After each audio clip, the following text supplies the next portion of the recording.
An unprecedented declaration from the British royal family has sent shockwaves across the globe, a development that defies all expectations. For an institution that has spent decades mastering the art of public perception and stoic silence, this sudden admission of a profound crisis has left the public reeling. This isn't merely a moment of sadness. It represents a seismic shift in royal history that forces us to question the very longevity of the monarchy itself. Type the number 1 in the comments as we peel back the layers of this unfolding royal mystery. The reality behind the headlines is as tragic as it is unnerving. On a day that began with the usual meticulously rehearsed rituals and polished smiles, the mood within the palace walls suddenly shifted into a paralyzed, icy silence. Stepping into the spotlight, the royal press secretary, visibly shaken yet maintaining professional composure, delivered a concise statement that instantly blindsided the world. Rumors spread like wildfire. Was it a sudden illness, a shocking abdication, or something far worse? Yet no amount of speculation could have steeled the public for the profound truth that was beginning to emerge. Unfiltered camera angles revealed the raw tension gripping the monarchy. William struggled to mask his stress, his clenched jawline offering a rare glimpse into his internal turmoil. Catherine sat with characteristic elegance, yet her eyes shone with a piercing mix of solicitude and strength. In sharp contrast, King Charles looked withdrawn and overshadowed by his physical frailty, cutting a lonely figure without the support of Queen Camilla, who was notably missing from the proceedings.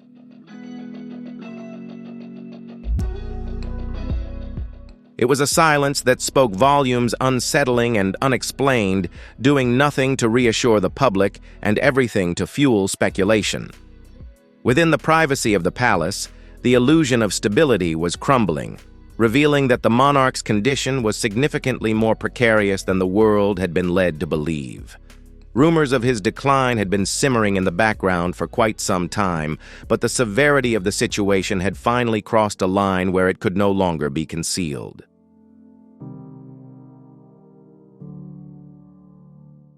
Just as the gravity of the crisis set in a stunning curveball was thrown into the mix, Prince William and Princess Catherine unveiled a daring new roadmap, not under the king's banner but titled the Diana Initiative. Framed as a reform program, this moved far beyond simple charity or modernization. It was a resurrection of a legacy that has refused to fade since August 1997. By invoking the name of the people's princess, a figure synonymous with raw compassion and courage, this initiative serves as both a touching tribute and a powerful declaration. It signals that even decades later, Diana's spirit remains the guiding force shaping the monarchy's future. The public verdict was swift and overwhelming. The internet erupted with nostalgia, circulating clips that showcased Diana's humanity, from her touching moments with patients to her defiance against the media lens. This surge of support framed the initiative as a hopeful fresh start, yet it cast a long shadow over Queen Camilla. Despite her official coronation alongside Charles recently and years of effort to win public favor, the spotlight moved away from her. Her silence and lack of visibility at major events became impossible to ignore, forcing the world to wonder, is this a voluntary choice, a PR strategy, or the harsh reality of an internal restructuring behind palace doors? Palace insiders suggest that Camilla vehemently opposed the move, warning that it risked drowning out the current royal narrative. Yet as King Charles's condition weakens, her political capital has visibly eroded. William and Catherine have effectively seized the reins, scripting the narrative and steering the ship, proving they are far more than just heirs in waiting. They are acting as the true power brokers. In a symbolic shift, images of Diana have been discreetly reinstated, her patronages revitalized, and her core values of empathy and mental wellness are once again permeating every official statement. Simultaneously, Queen Camilla finds herself navigating increasingly treacherous territory. After spending decades battling for public legitimacy, she now confronts the very real threat of being sidelined as hushed conversations about a post-Camilla era begin to grow louder. Whether this signals a permanent changing of the guard or merely a temporary strategic pivot remains to be seen. Yet the message is undeniable. William and Catherine have taken command masterfully, interweaving Diana's legacy into the modern fabric of the monarchy and rewriting the royal narrative in real time. One burning question lingers. Is this a masterstroke of calculated strategy, or is history simply forcing its way through the cracks of tradition? What untold truths lie buried beneath the weight of the crown? Keep your eyes open. The gilded halls of Buckingham Palace are already echoing with the undeniable whispers of a regime change, and the story is far from over. Don't let the polished tone of the recent announcement fool you. It masks a brewing storm that the crown is struggling to suppress. While the narrative focuses on King Charles's condition, which certainly looms large, there is a deeper undercurrent at play. What's truly unfolding is a subtle, almost invisible shifting of the guard as the reins of authority begin to quietly change hands behind palace doors. Palace insiders describe a scene of chaos behind closed doors, marked by sleepless nights and high-stakes strategy sessions. While King Charles projects an image of stoic stability to the cameras privately, he is said to be shouldering a heavy burden of remorse. As for the Diana initiative launched under his banner, make no mistake, this is far more than a standard charity rollout. To the world, it serves as a powerful resurrection of the people's princess, instantly tapping into the memory of the woman who set the gold standard for empathy and genuine connection. For Charles, however, this does more than just launch a program. It rips open scars he has spent decades painstakingly trying to stitch together. Every round of applause for the initiative lands like a stinging reminder of past missteps, echoing the ghosts of history. Diana's memory has ceased to be a distant echo. Instead, it is vibrant and alive, breathing through her son and daughter-in-law.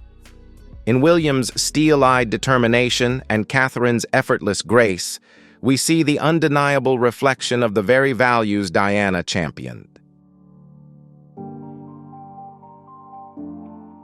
For Camilla, this shift feels perilously close to a silent erasure.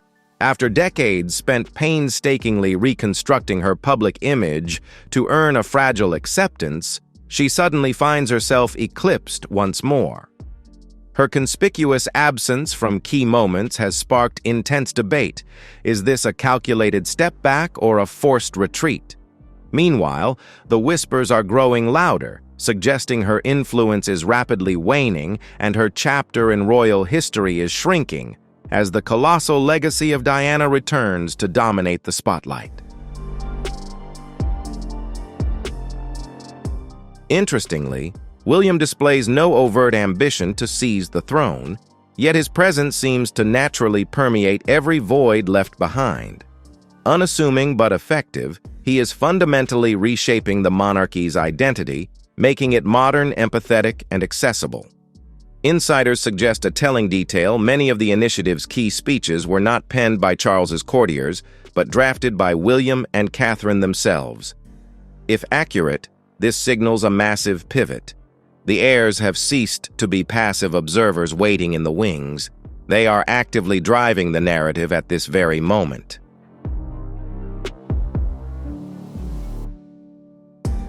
For Charles, this reality cuts deep. His reign, only officially consecrated at Westminster Abbey in May 2023, is already being redefined by tides he is powerless to stem. The bitter irony is that his carefully curated legacy is now inextricably bound to the memory of the very woman he spent decades trying to fade from history. The palace had banked on continuity, an unbroken loop of formalities and predictable schedules. Yet beneath that manicured facade, the tectonic plates of power have quietly shifted. High-level briefings, traditionally commanded by King Charles, are now increasingly gravitating toward his son.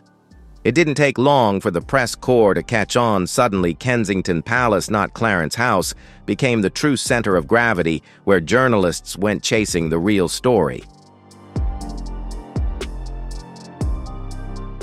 Without a single official proclamation, the message has been received loud and clear. The balance of power is undeniably tilting. William, historically viewed as the careful observer, is now operating with a fierce, purposeful energy that demands attention. He has shed his guarded exterior for a new authority. His tone is far less casual, his bearing significantly more commanded and king-like.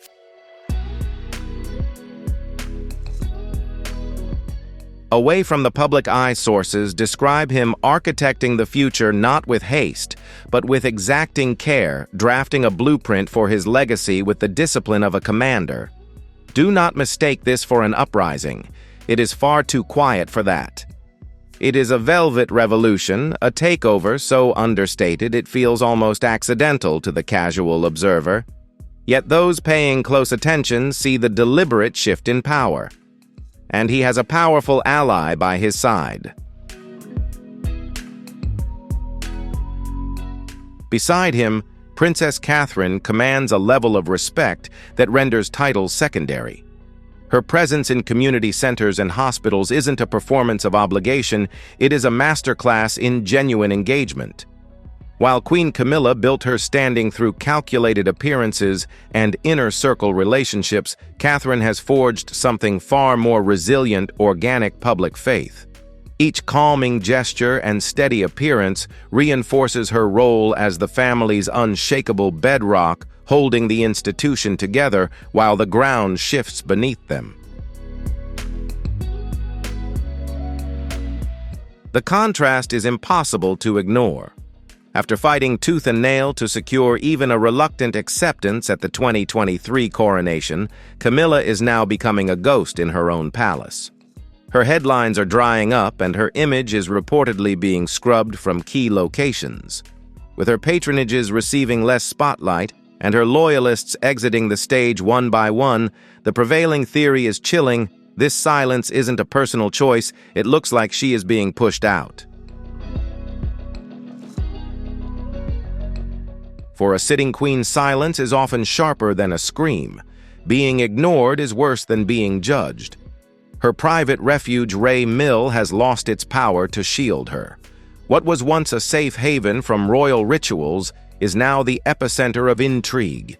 The air is thick with speculation regarding mysterious uninvited guests and the discovery of papers that were never meant to see the light of day.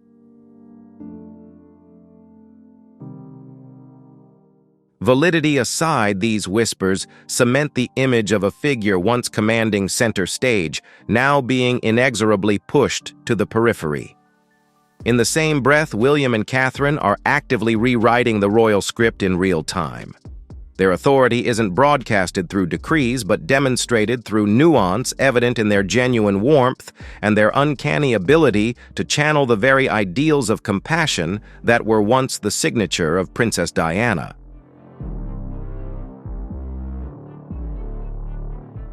Reflecting the late princess's unwavering empathy, the Diana Initiative is not merely a memory, it is a movement serving as the vital pulse of the monarchy's new direction.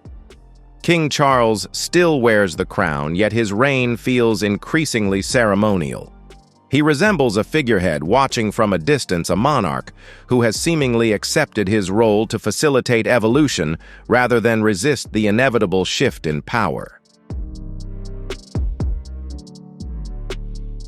For the Queen, this isolation stings like a betrayal. But for the Prince and Princess, it serves as a critical opening, a rare opportunity to rewrite the rules. And so the whispers have evolved into a realization: the crown is not dying, it is undergoing a silent metamorphosis. Its vitality is no longer drawn from the rank of the wearer, but from the consistent grounding presence of William and Catherine themselves.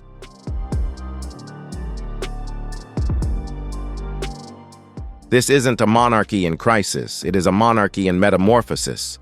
The global audience is left wondering if the true matriarch has already ascended to the throne in spirit, holding the crown in everything but name.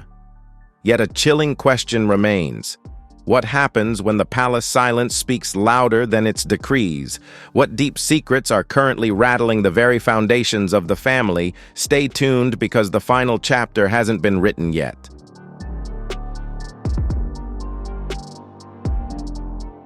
This declaration didn't echo through the grand halls. It didn't need to. Yet every soul within Buckingham Palace seemed to register the frequency. A shockwave rippled through the corridors, fueled not by trumpet blasts or royal decrees, but by their conspicuous absence. For King Charles, who waited over 7 decades to finally bear the weight of the crown, this silence resonates with a deafening clarity. It doesn't feel like mere negligence. It feels like a calculated erasure. Behind closed doors, the atmosphere was frantic with hushed meetings and scrambled schedules, all while the king remained sidelined from a decision that was already firmly rooted. As the Diana Initiative dominated the news cycle, weaving its narrative across global media, the result was undeniable. It may not have been introduced as a rebellion, but it functioned like one. It elevated William and Catherine to the pinnacle of public adoration, while simultaneously eclipsing Charles, relegating him to a supporting role within his own kingdom. Charles's first instinct wasn't fury, but deep doubt.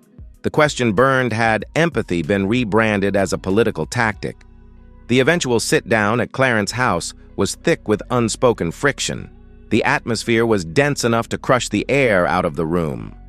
Charles, weary but standing his ground, didn't mince words. He asked why the chain of command had been broken and why the institution was being exposed to the world without his authorization. William, unflinching and calm, offered no apologies. His response was curt, a single sentence capable of rewriting their entire history. "This is not a discussion. It is a strategy." That line marked a silent, irreversible fracture. Charles, molded by decades of protocol and patience, clung to the safety of continuity. But William, forged in the fires of scandal and tragedy, understood a harsher truth. Survival now demands speed adaptation and a narrative that speaks to the present. To the father, this looked like reckless impatience. To the son, it was nothing less than preservation. The meeting ended without a truce or a gentleman's agreement, leaving behind a silence brittle enough to snap as the king walked out. It was a watershed moment. Staff openly murmured about a tectonic shift in authority. The tone among the courtiers recalibrated immediately. Strategists started writing new scripts, and assistants began regarding William not as an heir-in-waiting, but as a sovereign who was no longer preparing for the race, but already dictating its pace. It may not have been a coronation yet, it marked a massive, unceremonious transfer of authority. The shift is undeniable. Influence is no longer anchored to the king. It is steadily migrating toward his heirs. But what untold truths lie behind this quiet competition? And is the royal family prepared for the tremors to come? Type the number 2 in the comments to keep following the story.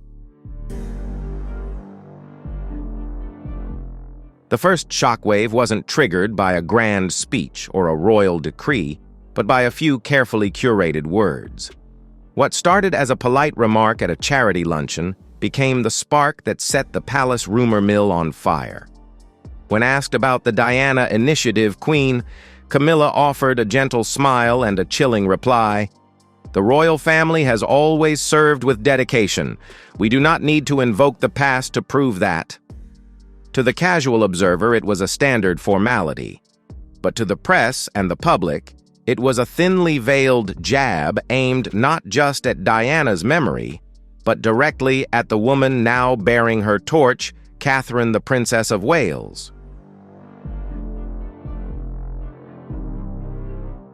By the afternoon, cable news panels were analyzing the breach of protocol frame by frame. The internet interpreted the gesture as evidence of a deep-seated power struggle, the specific type of drama the monarchy had desperately tried to suppress. Pundits debated the central issue: was the Queen Consort upholding the institution, or simply protecting her own standing? As approval ratings dropped, the verdict was undeniable. The electorate was far from impartial. Support for the Princess of Wales, already surging following her highly publicized tour of the Commonwealth, skyrocketed to record-breaking levels.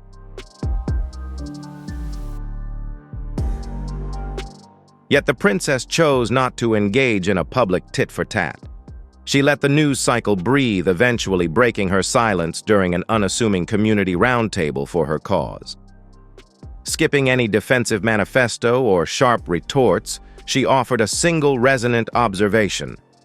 Our obligation isn't to the history written behind us, but to the possibilities waiting ahead.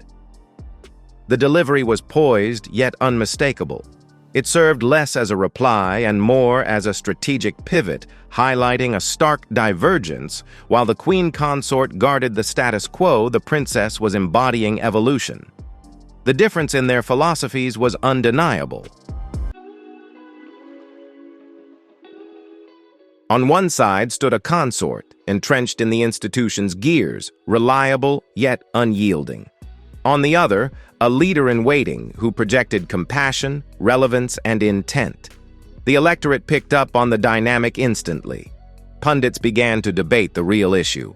Was this merely a friction of personalities or the opening moves of a genuine tug-of-war for influence? Behind the palace walls press, aides scrambled to contain the narrative, aggressively leaking reports that the royal front remained completely united. However, sources on deep background suggest a shift. The princess's leverage has expanded well beyond mere ribbon-cutting opportunities.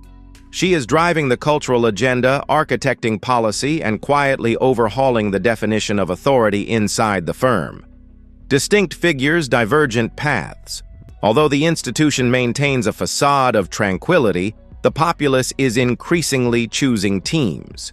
But what is the actual catalyst behind these rumors of a split? And just how fractured is the foundation? Stick around as we investigate.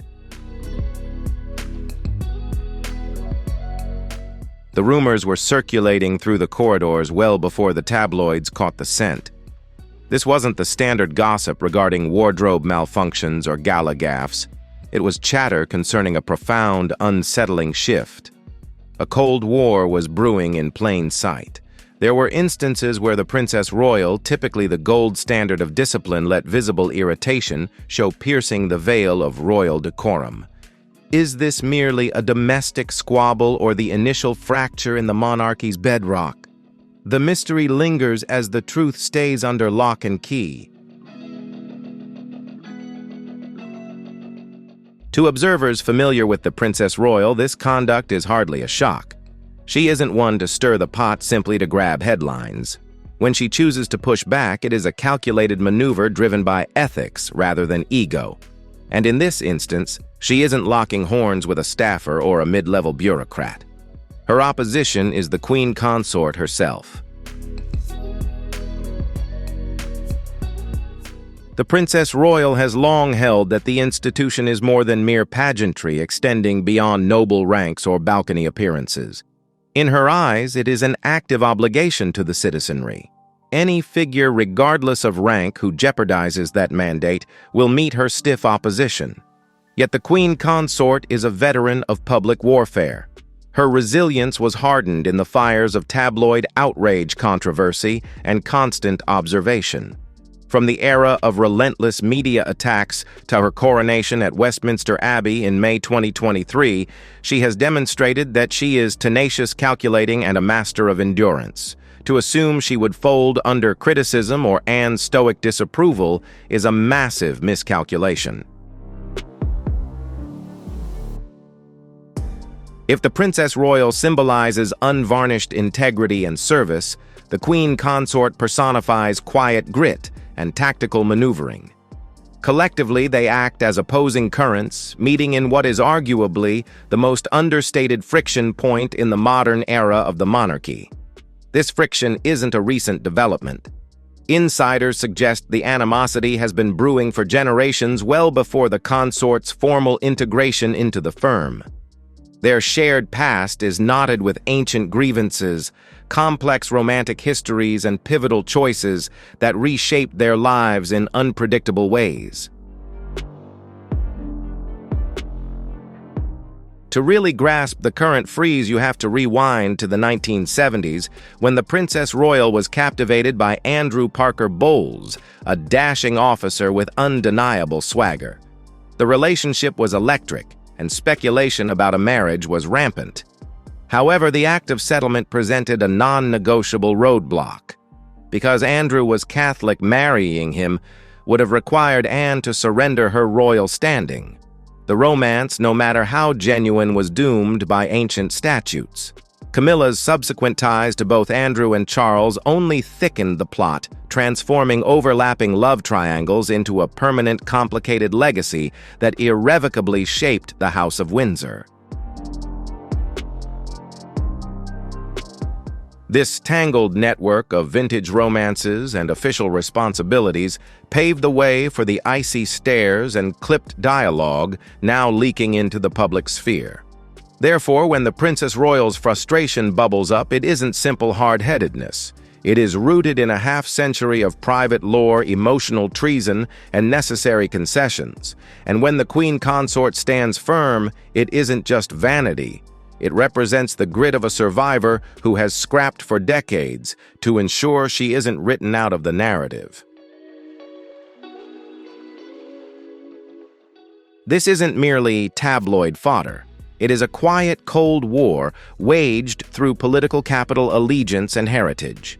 The globe is watching intently, dissecting every missed appearance and frosty interaction, asking the pivotal question, is this simply a reopened scar or evidence of an institution buckling under its own pressure?